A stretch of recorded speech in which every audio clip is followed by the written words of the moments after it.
श्री शिवाय नमस्तुभ्यं। श्री शिवाय नमस्तुभ्यं।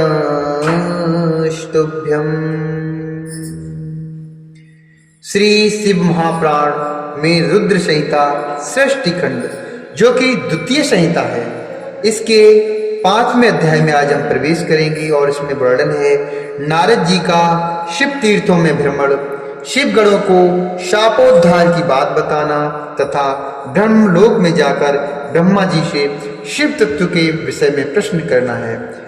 सूत जी बोले, अंतर्हिते हरो विप्रा नारदो मुनिषत्तमः विचचारु महीपश्यन् शिवलिंगानि भक्तितः।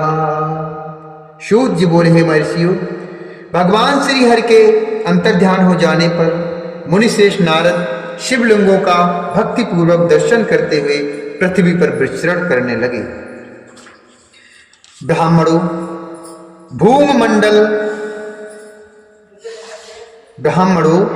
भूमंडल पर घूम फिरकर उन्होंने भोग और मोक्ष देने वाले बहुत से शिवलिंगों का प्रेम पूर्वक दर्शन किया। दिव्यदर्शी नारद जी भूतल के तीर्थों में विचर रहे हैं और इस समय उनका चित्त शुद्ध है। यह जानकर वे दोनों शिवगण उनके पास गए। वे दोनों शिवगण साप से उद्धार की इच्छा से आदर पूर्वक मस्तक झुकाकर भली भांति प्रणाम करके मुनि के दोनों पैर पकड़कर आदर पूर्वक उनसे कहने लगे।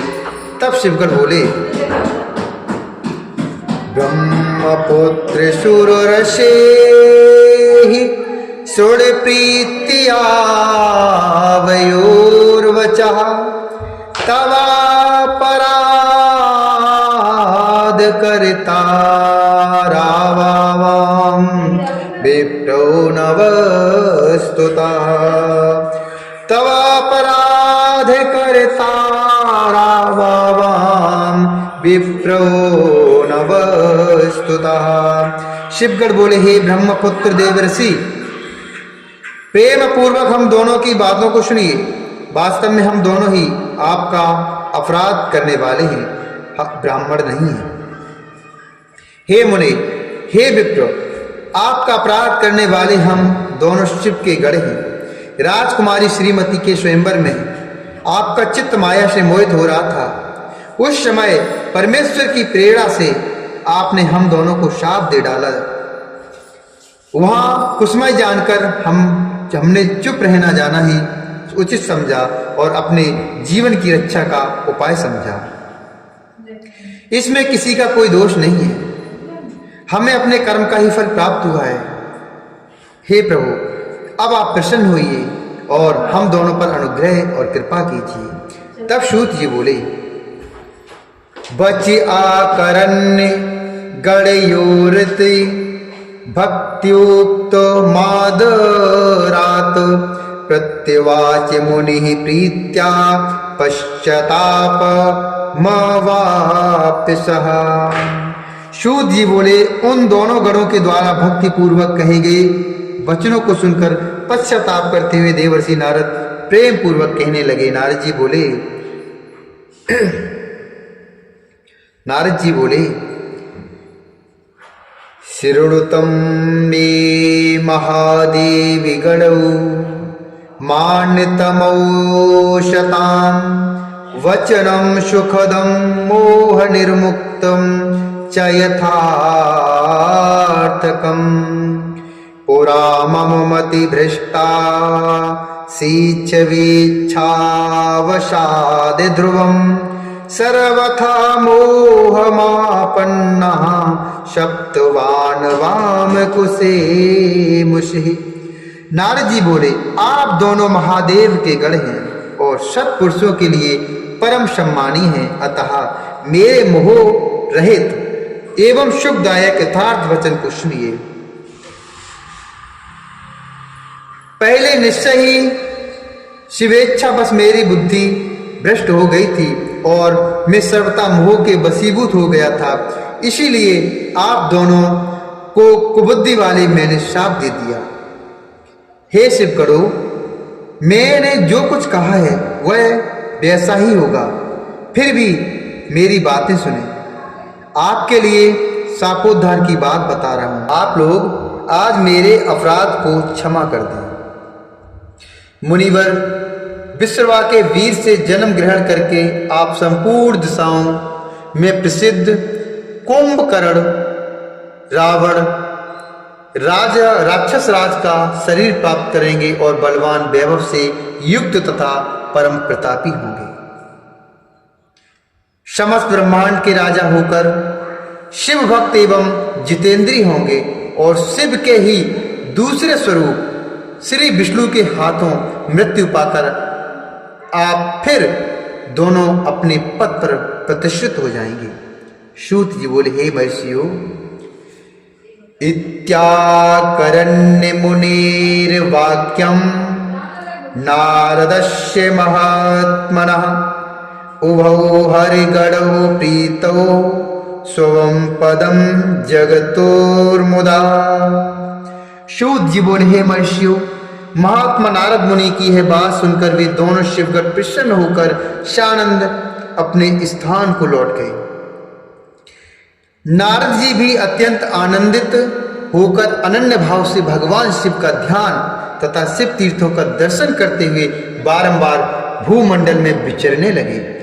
अंत में वे सबके ऊपर विराजमान काशीपुरी में गए, जो शिव जी की प्रिय शिव स्वरूपणी एवं शिव को सुख देने वाली है। काशीपुरी का दर्शन करके नारद जी कृतार्थ हो गए। उन्होंने भगवान काशीनाथ का दर्शन किया और परम प्रीति एवं परमानंद से युक्त होकर उनकी पूजा अर्चना की। काशी का सानंद सेवन करके वे मुनि श्रेष्ठ कृतार्थ का अनुभव करने लगे।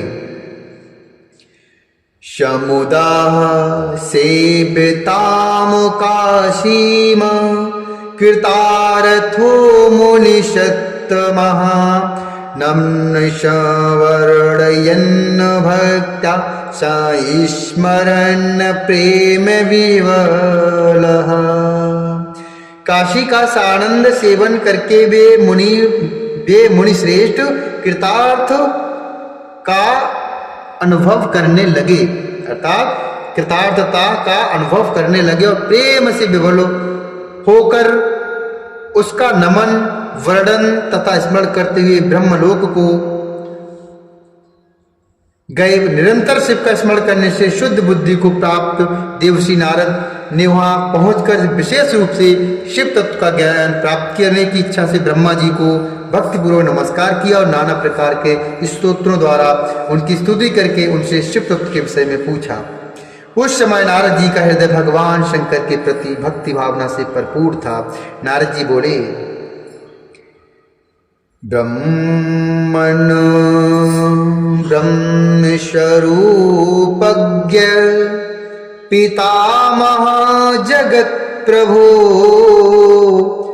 त्वत्प्रसादानम्या सर्वं विष्णोर्महात्म्यत्वम्। हे ब्राह्मण, परब्रह्म परमात्मा के स्वरूप को जानने वाले हे पितामह, हे जगत प्रभु, आपके कृपा प्रसाद से मैंने भगवान विष्णु के उत्तम महात्म का पूर्णतया ज्ञान प्राप्त किया है। भक्ति मार्ग, ज्ञान मार्ग, अत्यंत द्विस्तर तपो मार्ग, भक्ति मार्गम, ज्ञान मार्गम, तपो मार्गम, शुद्ध स्तरम, दान मार्गम च तीर्थानाम मार्गम च श्रुतवानहम्। परंतु शिव तत्व का ज्ञान मुझे अब तक नहीं हुआ। मैं भगवान शंकर की पूजा विधि को भी नहीं जानता। अतः हे प्रभु, आप क्रमशः इन विषयों को तथा भगवान शिव के विविध चरित्रों को मुझे बताने की कृपा करें। हे तात, शिव तो निर्गुण होते हुए भी सगुण हैं। निर्गुणो अपि शिव स्ताति सगुणः शंकर कथम शिव तत्त्वं न जानामि मोह्यतः शिव मायया। हे तात, शिव तो निर्गुण होते हुए सगुण है। यह कैसे संभव है? शिव की माया से मोहित होने के कारण मैं शिव के तत्व को नहीं जान पा रहा हूं। सृष्टि के पूर्व भगवान शंकर किस स्वरूप से अवस्थित रहते हैं और सृष्टि के मध्य में कैसी क्रीड़ा करते हुए स्थित रहते हैं? सृष्टि के अंत में वे देव महेश्वर किस प्रकार से रहते हैं और संसार का कल्याण करने वाले वे सदा से किस प्रकार प्रसन्न रहते हैं? हे विधाता, वे संतुष्ट होकर अपने भक्तों और अन्य लोगों को कैसा फल देते हैं, वह सब हमें बताएं। मैंने सुना है कि वे भगवान तत्काल प्रसन्न हो जाते हैं। परम दयालु, वे भक्त के कष्ट को नहीं देख पाते हैं। ब्रह्मा, विष्णु और महेश ये तीनों देव शिव के ही अंश हैं। महेश उनमें पूर्ण अंश हैं और स्वयं में वे परात्पर शिव हैं। आप उन महेश्वर शिव के आविर्भाव एवं उनके चरित्र का विशेष रूप से वर्णन करें। हे प्रभु, इस कथा के साथ ही उमा पार्वती के आविर्भाव और उनके विवाह की भी चर्चा करें। उनके गृहस्थ आश्रम और उस आश्रम में की गई विशिष्ट लीलाओं का वर्णन करें। हे निष्पाप, इन सब कथाओं के साथ अन्य जो कहने योग्य बातें हैं उनका भी वर्णन करें। हे प्रजानाथ, उन शिव और शिवा के आविर्भाव एवं विवाह का प्रसंग विशेष रूप से कहें तथा कार्तिकेय के जन्म की कथा भी मुझे सुनाएं। हे जगत प्रभु, पहले बहुत लोगों से मैंने ये बातें सुनी हैं किंतु तृप्त नहीं हो सका, इसलिए आपकी शरण में आया हूं। आप मुझ पर कृपा करें। अपने पुत्र इति श्रुत्वा बचस्तस्य नारद संज्ञ जस्य ही इति श्रुत्वा बचस्तस्य नारदस्य अंगजस्य ही उवाच वचनम तत्र ब्रह्मा लोक पितामह। अपने पुत्र नारद की बात सुनकर लोक पितामह ब्रह्मा वहां इस प्रकार कहने लगे। इत श्री शिव महापुराणे द्वितीयाम रुद्र संहितायाम प्रथम खंडे सृष्टि उपाख्याने नारद प्रश्न वर्णनम नाम पंचमोध्याय। इस प्रकार श्री शिव महापुराण के अंतर्गत द्वितीय रुद्र संहिता के प्रथम खंड में सृष्टि उपाख्यान का नारद प्रश्न वर्णन नामक 5वां अध्याय पूर्ण हुआ।